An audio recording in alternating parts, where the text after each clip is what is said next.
Assim como James Bond escapou do perigo nas cenas mais icônicas do cinema, a Aston Martin também conseguiu escapar, vez após vez, do colapso financeiro. Ao longo de mais de um século, a marca britânica do logotipo alado enfrentou guerras, crises econômicas, trocas dramáticas em sua diretoria, resgates de última hora e ainda assim continua de pé.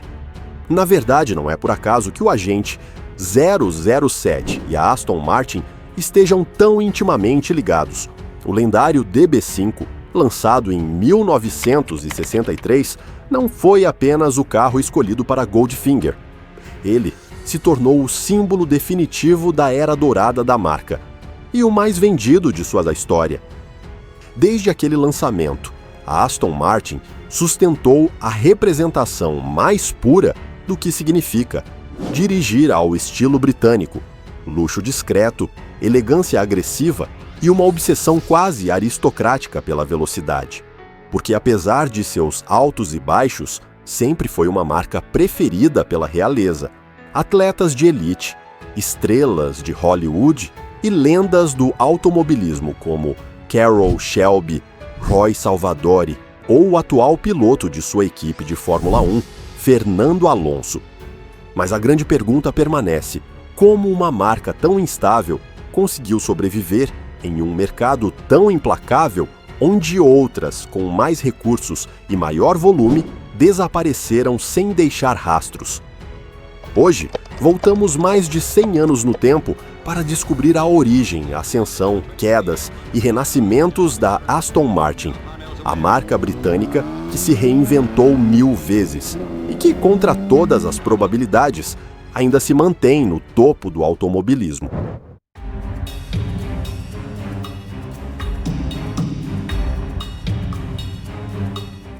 No início do século XX, o mundo acelerava rumo a uma nova era.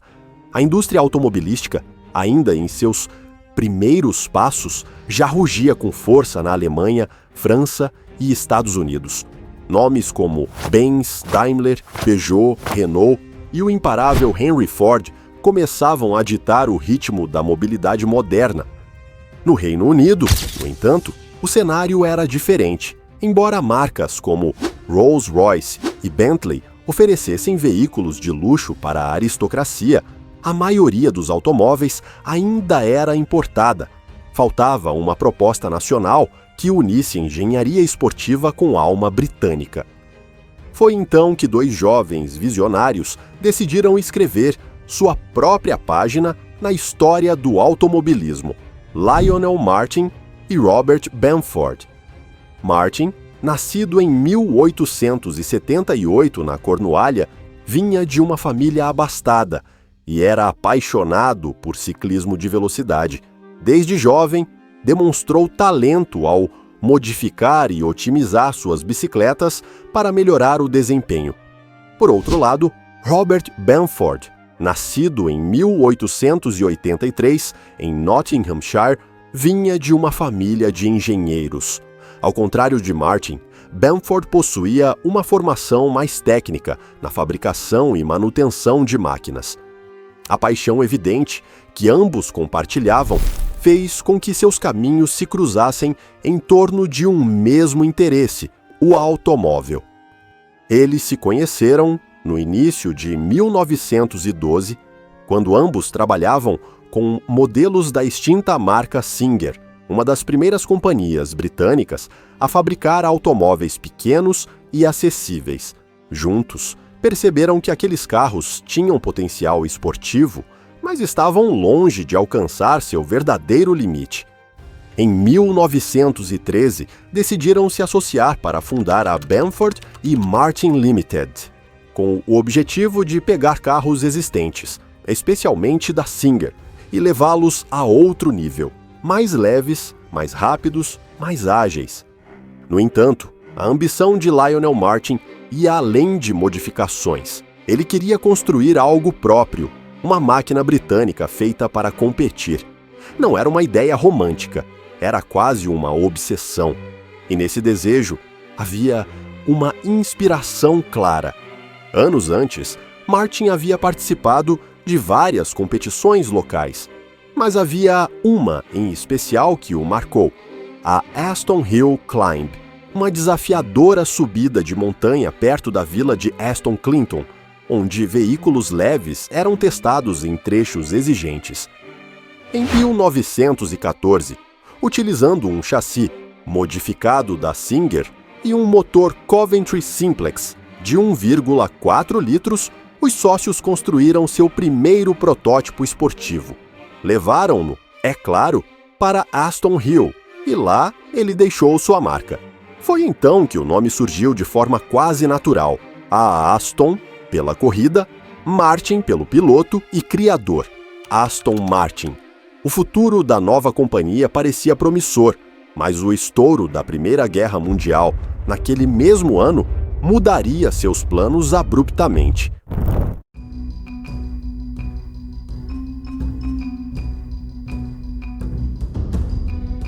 A eclosão da Primeira Guerra Mundial interrompeu bruscamente os sonhos de muitas empresas emergentes, e a Aston Martin foi uma delas. Como toda a indústria britânica, sua produção incipiente teve que ceder lugar às prioridades do esforço de guerra. Durante os anos do conflito, Robert Bamford alistou-se no exército, enquanto Lionel Martin permaneceu à frente da pequena oficina. Mas ela já não era mais um centro de inovação. Era um espaço congelado no tempo, sem equipe, sem produção, sem perspectivas.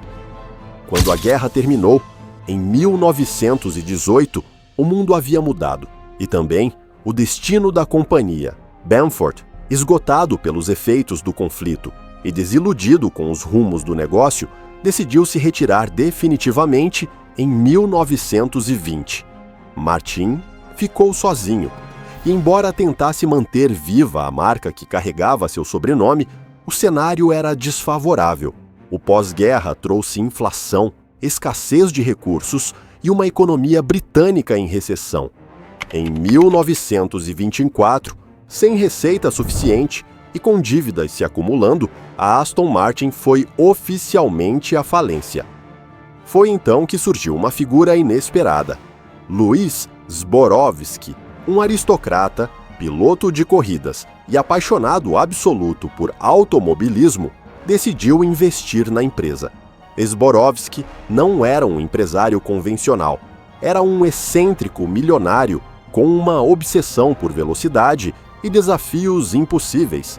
Seu apoio financeiro deu a Aston Martin um novo fôlego. Mas o destino, mais uma vez, foi cruel. Ainda naquele ano, Zborowski faleceu em um trágico acidente durante o Grande Prêmio da Itália, a bordo de um Mercedes. Com sua morte, desaparecia também a esperança de uma recuperação sustentável. Em 1925, Lionel Martin teve que aceitar o inevitável: venderia sua participação. Deixava para trás a empresa que ele mesmo havia fundado, encerrando sua fase como pioneiro de uma marca que ainda estava começando a construir sua lenda. O controle passou então para dois novos protagonistas, Augustus Bertelli e Bill Renwick, ambos com mais experiência técnica e ambições renovadas. Em 1926, refundaram a empresa com um novo nome: Aston Martin Motors Limited. Bertelli assumiu como diretor técnico e principal designer. Rapidamente, transferiu as operações para Feltham, com o objetivo de dar à marca um perfil mais competitivo. Sob sua liderança, a Aston Martin passou a focar em modelos leves, refinados e pensados para as pistas, como o International, o Le Mans e o Ulster. Durante os anos 1930, esses carros começaram a conquistar espaço nos circuitos europeus. As 24 horas de Le Mans, o Grande Prêmio da França e outros palcos importantes viram a Aston Martin lutar com bravura, mas com recursos limitados. Apesar da evolução técnica, os problemas financeiros persistiam, as vendas eram baixas e a produção ainda era artesanal. E quando, em 1939, estourou a Segunda Guerra Mundial, o ciclo voltou a se repetir. Como muitas outras fabricantes britânicas, a produção de automóveis foi completamente interrompida para se somar ao esforço militar. Ao final do conflito, em 1945, a Aston Martin estava novamente em ruínas, sem capital, sem uma rede de distribuição sólida e em um mundo automotivo que exigia outra escala de produção, a marca precisava, mais uma vez, ser resgatada. O logotipo alado ainda não estava pronto para decolar, mas sua hora chegaria.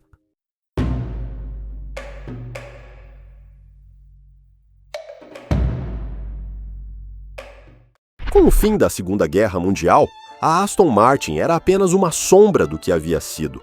2 anos adicionais de dificuldades pareciam conduzi-la direto ao esquecimento, até que surgiu um nome destinado a mudar tudo: David Brown.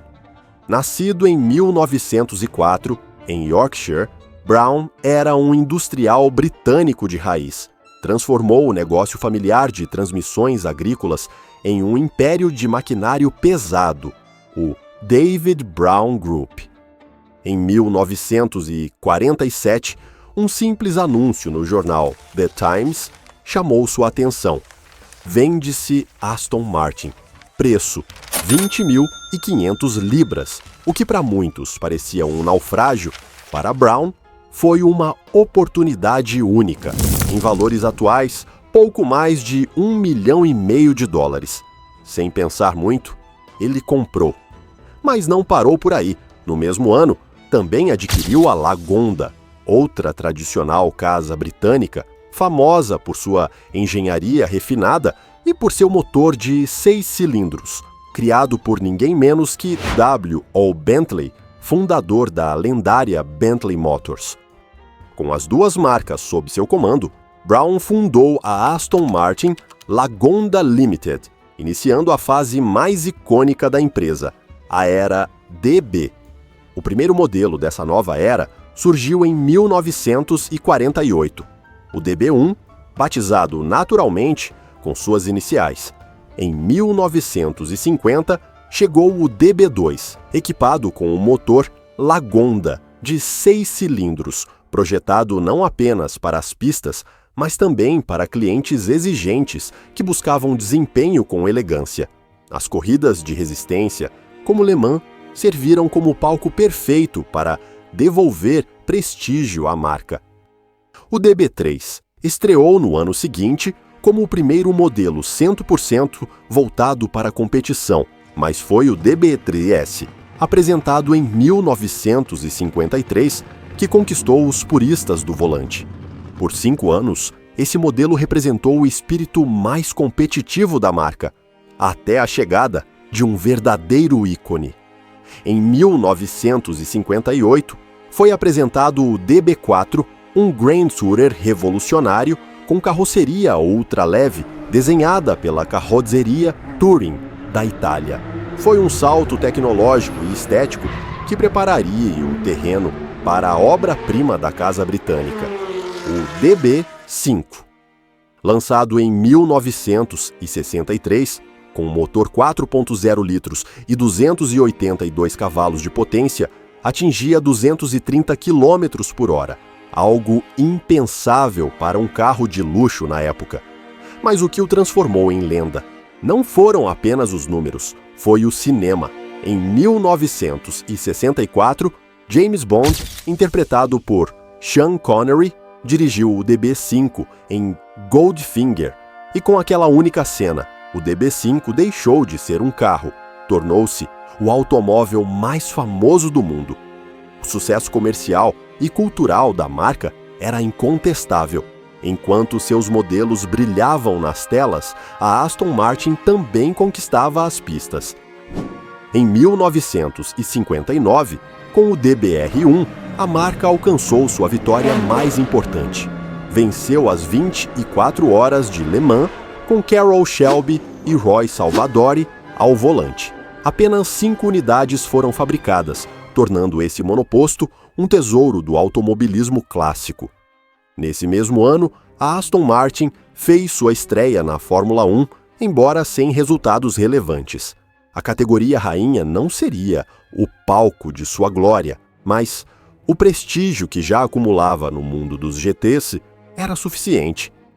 David Brown havia feito o impossível, transformou uma marca falida em símbolo da elegância britânica e da excelência mecânica. Mas a glória não se traduziu em lucro. E essa seria, mais uma vez, a maldição da Aston Martin. Na segunda metade dos anos 60, uma tempestade perfeita se formou. Crise do petróleo, novas regulações ambientais, impostos sobre produtos de luxo e a pressão de concorrentes com maior escala industrial. As vendas começaram a cair e, com elas, a estabilidade da empresa. Em 1972, após 25 anos no comando, David Brown foi obrigado a vender a Aston Martin. A compradora foi a Company Developments Limited, um consórcio de investimentos que herdava uma joia carregada de prestígio e de problemas financeiros. Assim, terminava a era mais gloriosa da marca. O DB5 havia conquistado Hollywood, o DBR1, Le Mans, mas o balanço financeiro não perdoava. A Aston Martin voltava a caminhar sobre a corda bamba.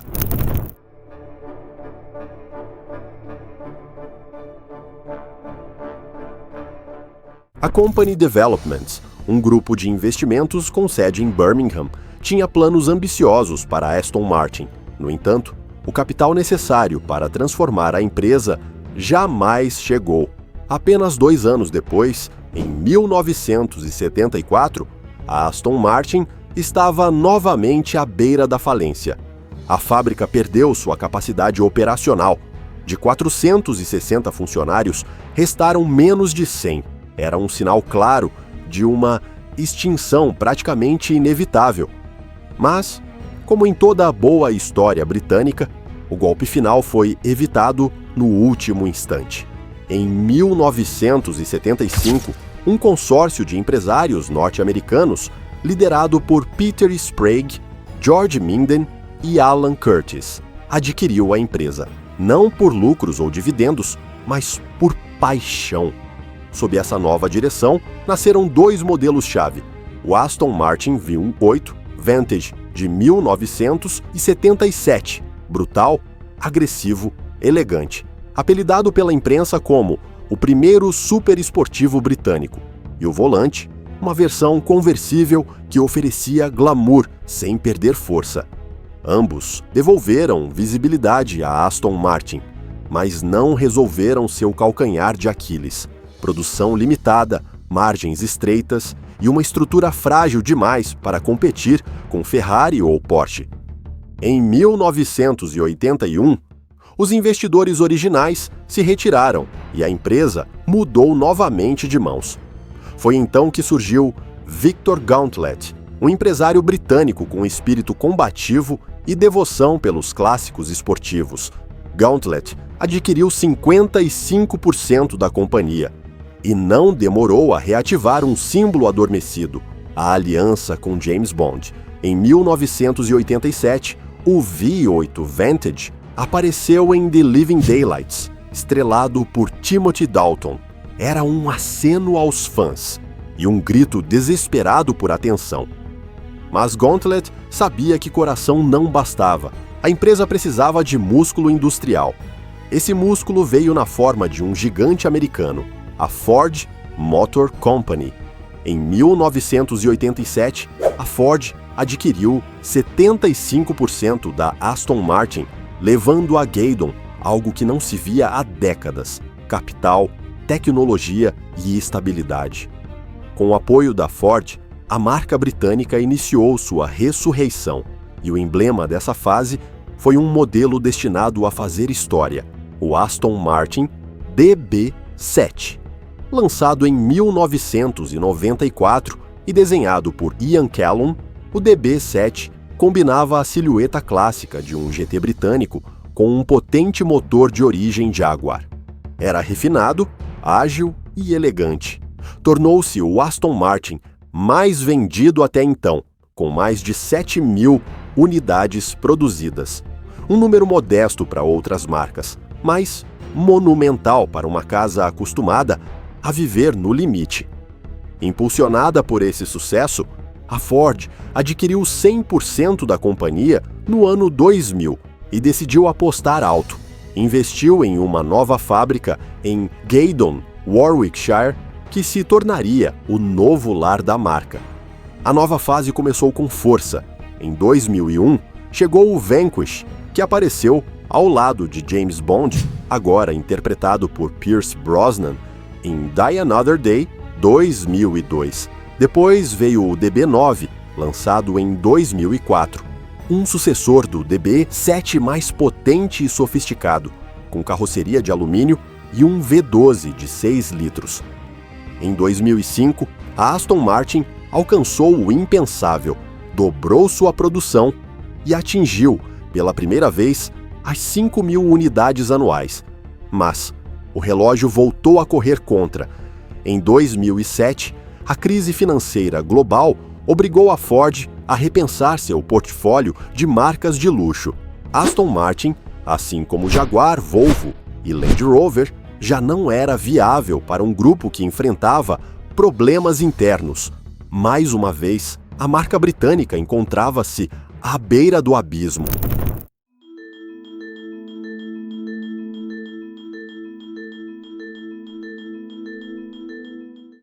O gigante norte-americano, abalado pela iminente crise financeira, decidiu concentrar-se em suas marcas mais rentáveis. E assim, após quase 2 décadas de respaldo, a Aston Martin foi colocada novamente à venda.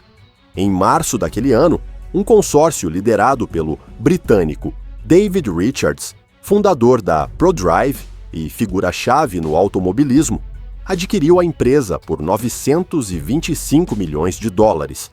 A Ford manteve 12%, mas a Aston Martin voltava a ser independente pela primeira vez desde os anos 1930. A liberdade trazia consigo uma promessa e um risco. Sem o guarda-chuva de um grande grupo automotivo, a empresa teria que provar que podia se sustentar sozinha, que podia ser pequena, mas invencível.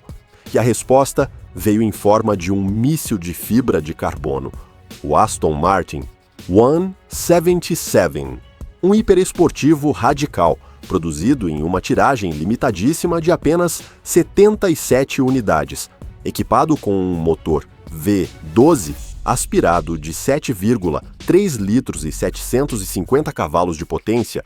Era o Aston Martin mais potente já construído, mas também o mais simbólico, uma declaração de intenções. O 177 marcou o início de uma fase em que a marca se voltou ao hiperluxo artesanal, competindo com Bugatti, Pagani e Koenigsegg, não por volume, mas por reverência. E embora os modelos fossem aclamados, os balanços continuavam no vermelho. Em 2012, com o objetivo de reforçar as finanças, a Aston Martin vendeu uma participação ao grupo kuwaitiano Investment Dar. A nova injeção de capital permitiu seu retorno oficial ao automobilismo de resistência. Aston Martin Racing. Le Mans voltou a se tingir de verde. Venceram a categoria GTE em 2017 e novamente no WEC de 2020. Era um retorno digno de seu legado. Mas nem mesmo os louros esportivos foram suficientes. A eletrificação do mercado e a pandemia global atingiram forte em 2019. As vendas caíram. A incerteza voltou. E como tantas vezes na sua história, a Aston Martin precisava de um novo salvador. Dessa vez, ele veio do Canadá. Lawrence Stroll, magnata da moda e empresário do automobilismo, adquiriu 25% da empresa. Com ele, chegou uma visão clara: construir uma marca sustentável, moderna e competitiva, dentro e fora das pistas. A aposta foi dupla. Por um lado, eletrificação e vanguarda, com modelos como o Valhalla, o primeiro super esportivo híbrido da marca. Por outro, o retorno à Fórmula 1, rebatizando a equipe Racing Point como Aston Martin F1 Team. Muitos relembraram com ceticismo as incursões fracassadas dos anos 50 e 60, mas desta vez o enfoque era diferente. Estrutura própria, sede em Silverstone e uma nova fábrica com investimento bilionário, um time de fábrica de verdade. A contratação de Sebastian Vettel trouxe credibilidade. A ascensão de Lance Stroll, filho do principal acionista, gerou controvérsia. E a chegada de Fernando Alonso, em 2023, uma lenda viva do esporte, deu legitimidade absoluta ao projeto. Hoje, a Aston Martin vive entre seu passado glorioso e um futuro incerto. Será que conseguirá reescrever sua história com motores híbridos e títulos na F1? Ou voltará a repetir o ciclo de promessas quebradas, redenções parciais e novos resgates? Assim concluímos a fascinante história da Aston Martin, uma marca que, assim como seu lendário DB5, escapou de explosões financeiras, perseguições industriais e ameaças de extinção, com estilo, precisão e orgulho britânico.